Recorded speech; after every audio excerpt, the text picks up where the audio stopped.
창세기 사건별 원어강에 오늘은 여호와께서 아브라함에 이르시되 라는 사건을 가지고 말씀을 함께 은혜 중에 나누겠습니다.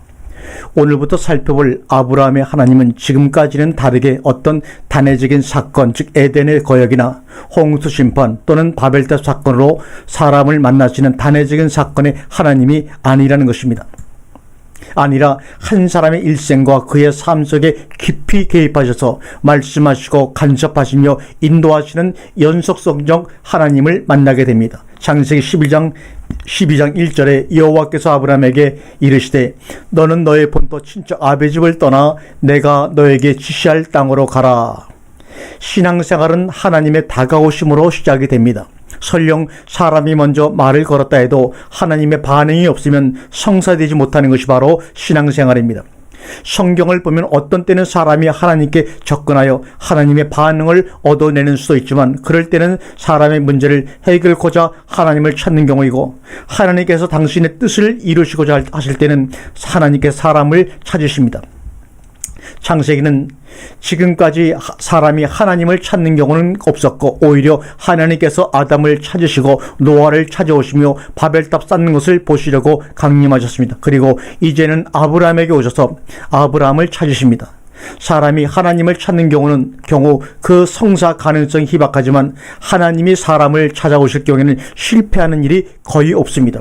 모세도 마리아도 제자들도 바울도 다 하나님이 찾아와 만나주신 경우들입니다. 더욱이 우리는 창세기 1장이 다 하나님께서 찾아오심으로 가득 차 있다는 것을 잘 압니다. 아브라함에게는 바요멜 여호와로 시작하지만 창세기 1장에서는 바요멜 엘로힘으로 하루하루가 시작합니다. 이는 모든 일의 시작은 하나님께서 말씀하심으로 시작된다는 것을 말하고 있는 것입니다. 그것이 바로 신앙생활입니다. 세상 일은 밥 먹고 출근하고로 시작하지만 신앙생활은 오늘 하나님께서 내게 무슨 말씀을 하셨는가로 시작을 합니다. 그 말씀이 옳든 틀리든 내 생각과 일치하든 반대든 간에 그런 것이 문제가 되지 않습니다. 그렇다고 맹목적인 맹종을 하라는 말은 아닙니다. 깊이 생각하고 멀리 내다보라는 것입니다. 하나님은 우리보다 훨씬 높은 곳에 계십니다. 그러므로 나보다 더 멀리 보실 수 있고 더 자세히 보실 수 있기 때문입니다. 내가 보지 못하고 내가 헤아리지 못하는 일을 확정하십니다. 아브라함에게 처음 하신 하나님의 말씀은 명령이었습니다. 서로 인사를 나눈 적도 없습니다. 누구의 소개를 받은 적도 없습니다. 일방적 명령 한마디로 아브라함과 하나님의 사이가 시작이 됩니다. 누구에게나 하나님의 말씀의 처음은 명령입니다. 그래서 주님은 요한복음 12장 50절에서 나는 그의 명령이 영생인 줄 아노라. 그러므로 나의 이르는 것은 내 아버지께서 내게 말씀하신 그대로 이르노라 하시노라. 아멘. 창세기 12장 1절에 너의 본토 친척 아비집을 떠나, 이러면 아비집을 떠나, 원문에는 떠나라는 동사가 없고 다만 분리전치사 미가 있을 뿐입니다.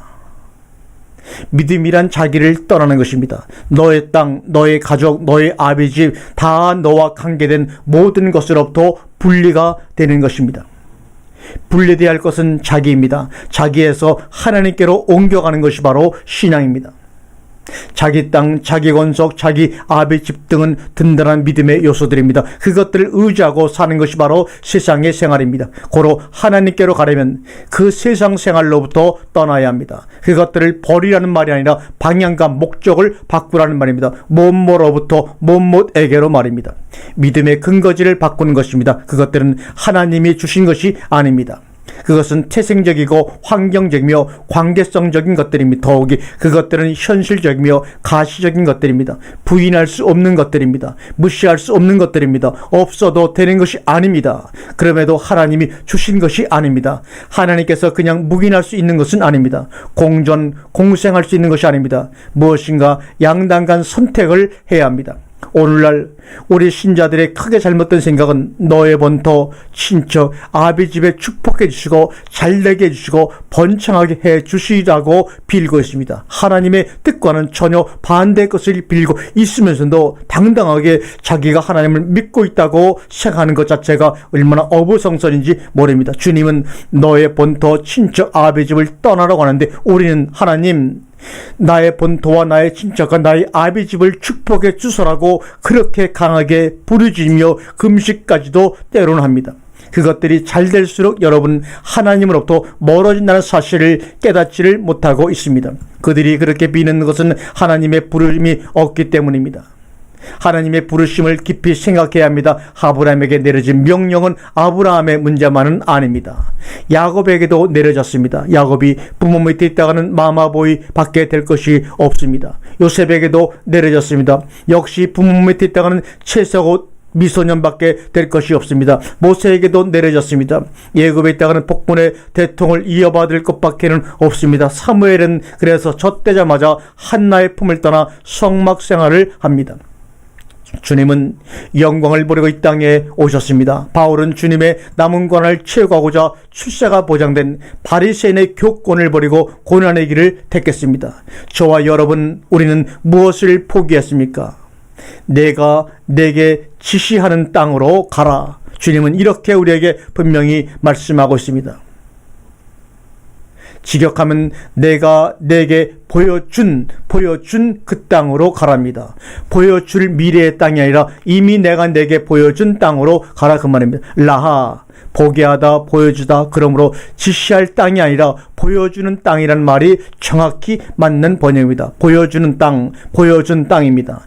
인공위성을 탄 것도 아닌데 어떻게 수천리 떨어진 그 땅을 볼 수가 있겠습니까?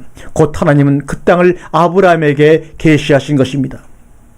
하나님의 능력으로 그 땅을 보여주신 것입니다. 그 이유로는 아브라함은 눈앞에 하나님이 보여주신 그 땅만 아른아른거립니다. 다른 것은 보이지 아니합니다. 정 떨어지고 가치도 없습니다. 삶의 의욕도 없고 밥맛까지도 떨어져 버렸습니다. 떠나지 아니하고는 견딜 수가 없습니다. 그러기에 믿음의 사람들이 용단을 내릴 수가 있는 것입니다. 그런 체험을 한 사람들이 다 믿음으로 사는 것입니다. 노아에게는 홍수 심판이 현실이었습니다. 청청하려는 별들도 많은데 별들이 보이는 것이 아니라 쏟아붓듯 홍수가 눈앞에 어른거립니다. 고로 방주짓는 일을 게을리 할 수가 없었습니다. 노아뿐만은 아닙니다. 아버지의 집을 떠난 야곱은 형이 무서워서 뒤로 돌아갈 수는 없습니다. 그런데다 마마보이 야곱입니다. 태어나서 한 번도 엄마 치맛자락을 벗어나 본 적이 없는 야곱입니다. 그런 야곱이 엄마 품을 벗어난 첫날 밤을 베델에서 지냅니다.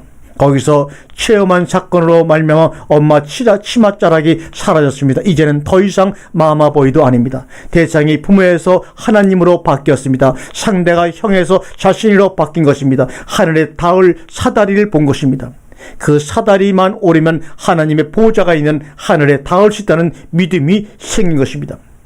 요셉 역시 채색옷 꿈소년이 그 꿈의 현실을 본 것입니다. 이상을 바꿉니다. 계시를 경험한 이후로는 현실을 보지 아니합니다. 현실은 다만 계시를 현실화시키기 위한 계단일 뿐이라는 것을, 사다리일 뿐이라는 것을 여러분 분명히 명심하시기 바랍니다. 너는 복이니라.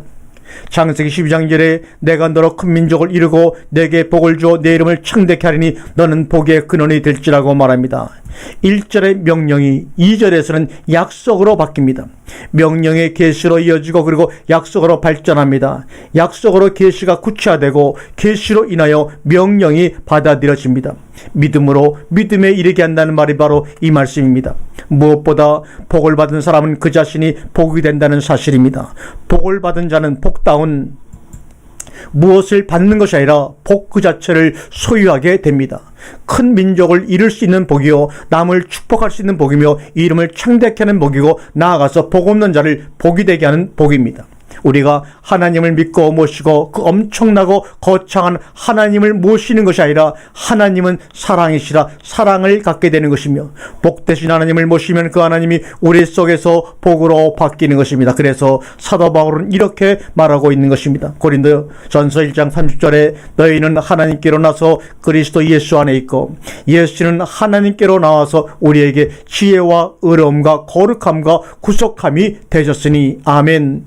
창세기 12장 12절을 다시 한번 보십시오. 내가 너희로 계속되다가 마지막에는 너는 무엇이니라로 마칩니다. 오해하지 마십시오. 하나님은 우리에게 현금이나 받으시고 예배나 요구하시며 찬양과 영광이나 챙기시는 그런 분이 아닙니다. 우리 의식에 아직도 그런 찌꺼기가 남아있다면 그것은 교회가 잘못 가르친 것의 소산이요 잘못 챙긴 것의 소산입니다. 받으실 만한 사람에게 받으시고 줄 만한 사람에게 수백 배 수천 배로 갚아주시는 분이 바로 우리 하나님이십니다. 하나님은 창세기 12장 3절에서 모든 족속이 너를 인하여 복을 받을 것이라고 선언하고 계십니다. 하나님은 모든 족속이 복받을 줄로만 알고 계십니다. 그것이 하나님의 소원이고 작정이며 약속입니다. 그래서 이 하나님은 곧 사랑이십니다.